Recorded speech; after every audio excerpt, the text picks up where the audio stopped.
Saudara Dinas Pertanian dan Pangan Kabupaten Kulon Progo masih membutuhkan ribuan vaksin untuk mencegah penularan penyakit mulut dan kuku atau PMK pada hewan ternak. Dari total sekitar 55.000 ekor populasi hewan ternak di Kulon Progo di awal tahun 2025 ini, baru sekitar 200 ekor yang sudah tervaksin PMK tahap 2.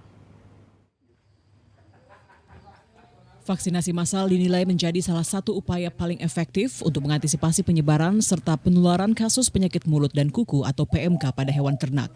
Sayangnya, keterbatasan jumlah vaksin yang tersedia masih menjadi kendala pemerintah hingga saat ini.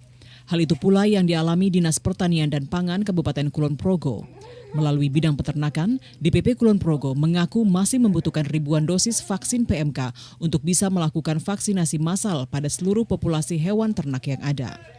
Pasalnya dari total sekitar 55.000 ekor populasi hewan ternak di awal tahun 2025 ini baru sekitar 200 ekor yang sudah tervaksin PMK tahap 2. Menyikapi hal tersebut, DPP Kulon Progo mengaku akan segera melakukan pengadaan vaksin PMK dalam waktu dekat ini, baik itu dengan memanfaatkan dana APBD maupun dengan mengajukan bantuan ke pemerintah pusat.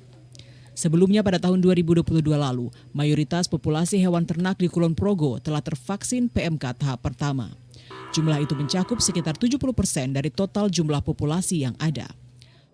Jumlah ternak di Kulon Progo itu populasi kami ada 55.000. Saat ini kita baru mulai ini, di awal tahun ini kemarin dapat bantuan dari Kementan lewat APPSI sejumlah 200 dosis. Kita baru mulai ini dan kita akan berupaya untuk melakukan vaksinasi lagi. Kita rencana mau mengadakan sendiri dan minta bantuan dari Kementan juga. Butuh berapa banyak Pak untuk yang kedua ini? Kira-kira ya sama lah, kira-kira cakupannya 70% dari populasi itu. Pak. Targetnya ya sampai akhir tahun ini tervaksin semua. Vaksinasi ini diperlukan guna meningkatkan kekebalan tubuh hewan ternak terhadap penularan penyakit PMK. Agar dapat bekerja secara maksimal, vaksinasi perlu dilakukan secara rutin dengan jangka waktu tertentu. Dengan adanya vaksinasi semacam ini, diharapkan potensi penularan PMK pada hewan ternak dapat semakin berkurang. Demikian Jatmiko Hadi melaporkan dari Kulon Progo.